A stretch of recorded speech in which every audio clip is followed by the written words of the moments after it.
प्रेम से बोलिए शिव गुरु महाराज की जय। मैया पार्वती की जय। नीलम दीदी हरेंद्र भैया की जय। और आइए बहिना, हमारे राजू बाबा के घर पे बहुत सुंदर शिव चर्चा का धूम धड़ाका हो रहा है।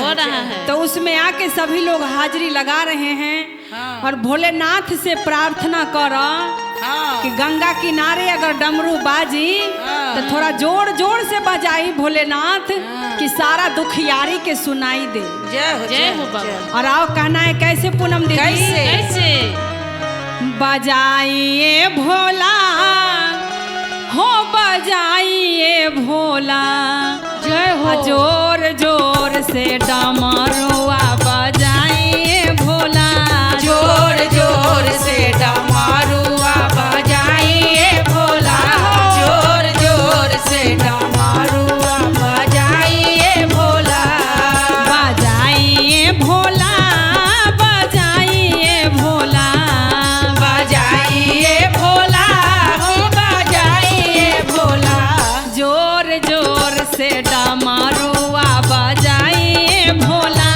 जोर जोर से डमरुआ बजाइए भोला, जोर जोर से डमरुआ बजाइए भोला। जय हो। बोली श्री गुरु महाराज की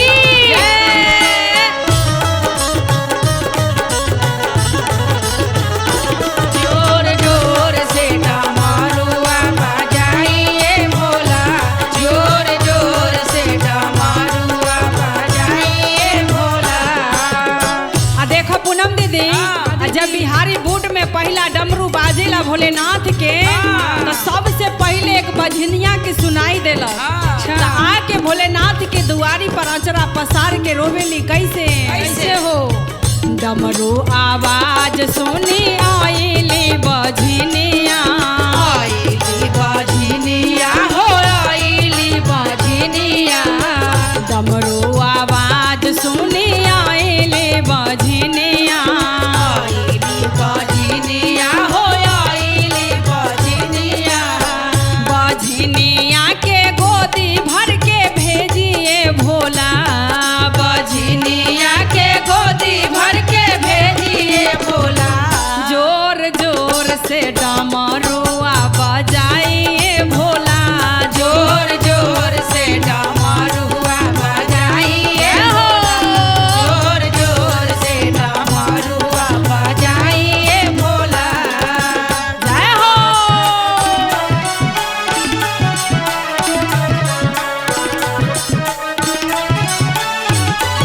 जोर जोर से डमरुआ बजाइए भोला, जोर जोर से डमरुआ बजाइए भोला। देखो जब भोलेनाथ के डमरू बाजल तो एगो शिष्या के सुनाई देलक, बेचारी बड़ा विपत के मारल, दुख के मारल भोलेनाथ के दरबार में आके रोवेली कैसे कैसे? कैसे?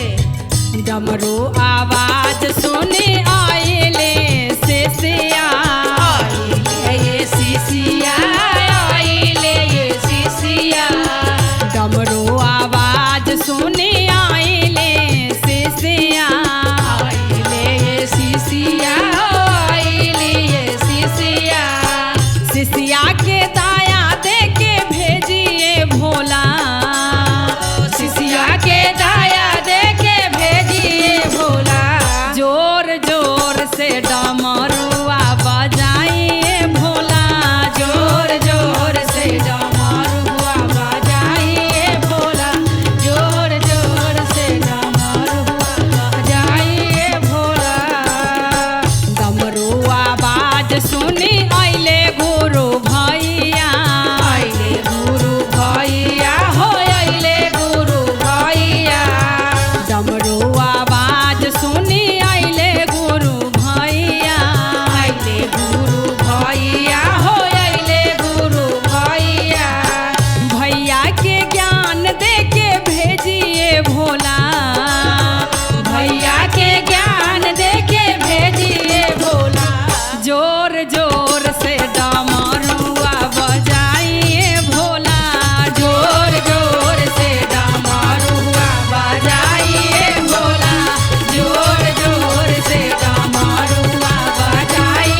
बोलिए सच्चे दरबार की जय हो।